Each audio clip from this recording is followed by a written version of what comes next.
across the board. That's one of the things that Kamala Harris has talked about. The other thing, of course, is the grocery lines, the price caps on groceries. Absolute imbecility to suggest that.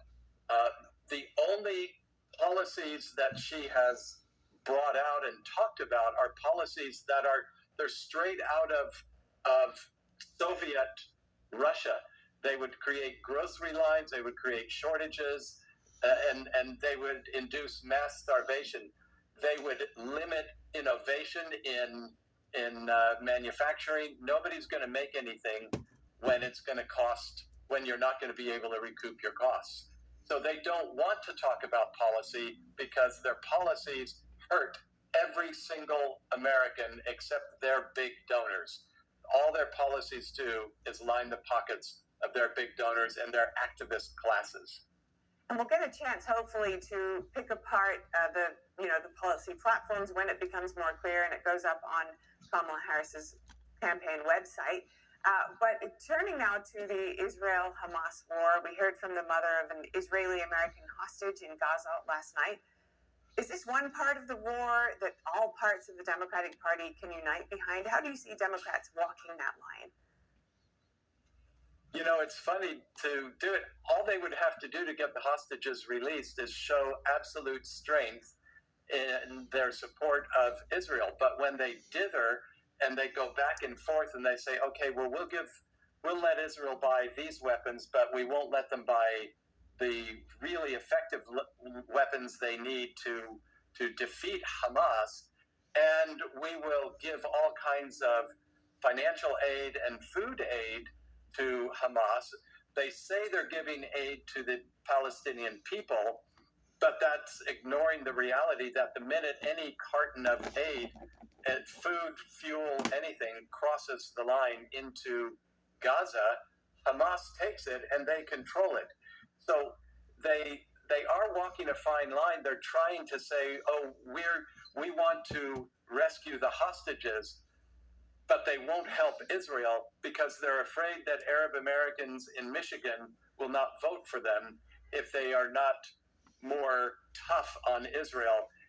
And they have thousands of people out in the streets rioting night after night. Rioting is maybe too strong a word.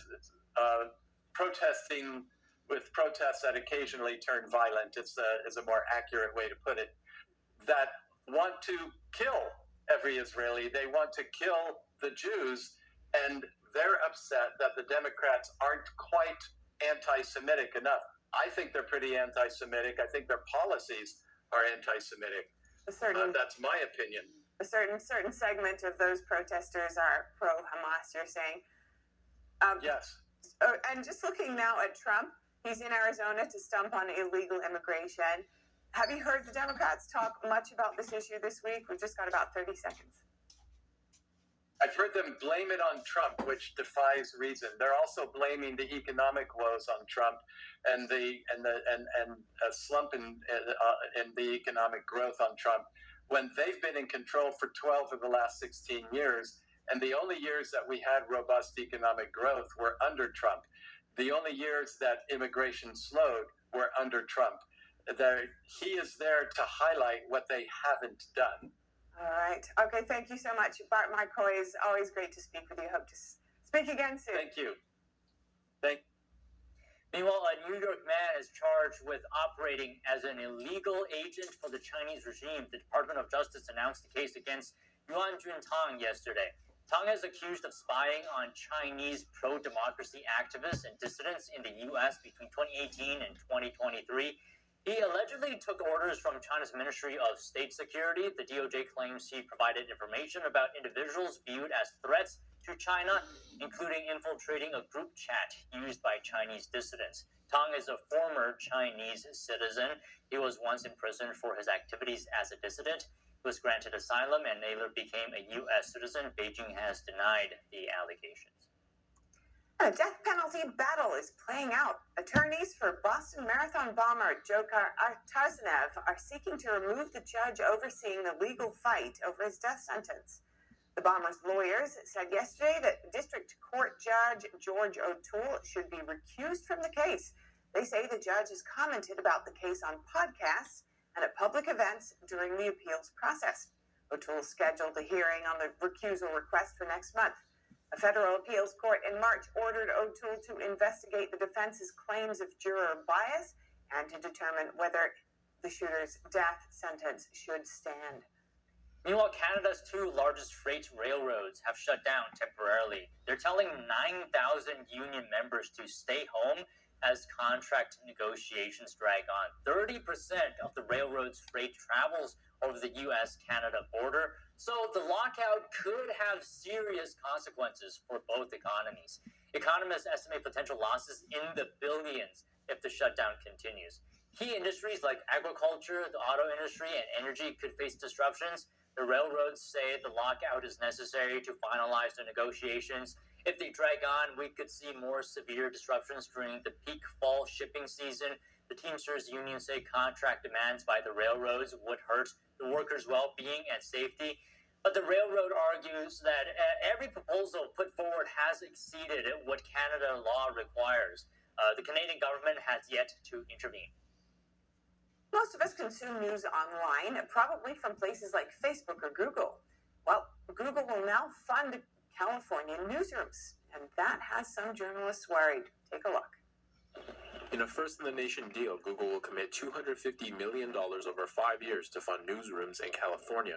The public-private deal between the tech giant and the state also includes funding for artificial intelligence, which some journalists have warned poses a threat to their jobs. The agreement ends a battle between Google and state lawmakers on how to fund local newsrooms. Lawmakers will now drop a proposed bill that would have forced companies like Google and Meta to pay news organizations for distributing their content. The bill, known as the California Journalism Preservation Act, was modeled after similar laws implemented in Australia and Canada. It would have funded local news organizations that have seen their business models collapse amid the rise of big tech platforms. Since the bill was introduced last year, Google has ran numerous ads opposing it. It also temporarily blocked content from several California-based news outlets. The bill's author, Oakland Assembly member Buffy Wicks, also helped broker this latest deal with Google. She said this new agreement is the best way to get money into the hands of news publishers without having to go through the legislative process. But some associations representing news staff criticized the deal, calling it disastrous. The Media Guild of the West, which represents hundreds of journalists and media workers in California, Arizona, and Texas, filed a letter in opposition to the deal. It reads, "The future of journalism should not be decided in backroom deals." The legislature embarked on an effort to regulate monopolies and failed terribly. Another trade association, News Media Alliance, said the announcement, quote, reinforces the need for federal legislation and potential court remedies to address this broken marketplace. The association, which represents approximately 2,000 news organizations, said Google is a monopoly that reaps significant revenue by scraping and repackaging news content. Several California lawmakers also criticized the agreement. State Senator Steve Glazer said it doesn't provide sufficient resources to rescue independent news gathering in California. However, California Governor Gavin Newsom hailed the agreement and said it will ensure the survival of newsrooms in the state. Next, fire broke out at Liberty Sculpture Park in California's Mojave Desert earlier this week. The Chinese-American dissident artist behind the sculptures says foreign adversaries sabotaged his work. Authorities are now investigating. Let's now go to NTT's BJ Kang and Jimmy Ma on the scene. Out here in this spot of the California desert stands a display of fascinating sculptures created by Chinese dissidents protesting communism and the Chinese Communist Party. However, one of the buildings here, owned by the creator, lies a smoldering ruin, the result of what he calls sabotage by CCP agents. Yesterday, around 7 o'clock to 7:30, somebody told me here they have some smoking, so I come back here around 7:30. I see here's a big fire. This was not the first time sabotage was suspected at Liberty Sculpture Park. In 2021, one of his art pieces was burned down, and earlier this year, another was intentionally damaged. Could there be a link between these acts of vandalism? Given the park's history of being repeatedly targeted by the Chinese Communist Party, which is CCP, this time is highly likely a deliberate act by the CCP. In another incident this past May, just before the 35th anniversary of the 1989 Tiananmen Square massacre, the Tank Man sculpture was also vandalized. Later in the May, they make damage for this tank man. You still can see the nose make trouble, and the machine guns broken. And for Wei Ming Chen, worrying about democracy in China is more important than worrying about the CCP vandals. They try warning me, us. You cannot do that. We know you. We can damage you. But I don't care. If you damage, we can fix.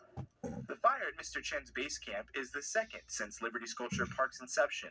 The first fire was investigated by the FBI, leading to the arrest of 3 suspected CCP agents by the Department of Justice. We reached out to the Yermo Sheriff's Department about this second fire, and they stated they couldn't provide any interviews or information at this time due to the case's status as an active investigation. BJ Kang and Jimmy Ma, NTD News, Yermo, California. Coming up, the U.S. Embassy in Kyiv warns that there's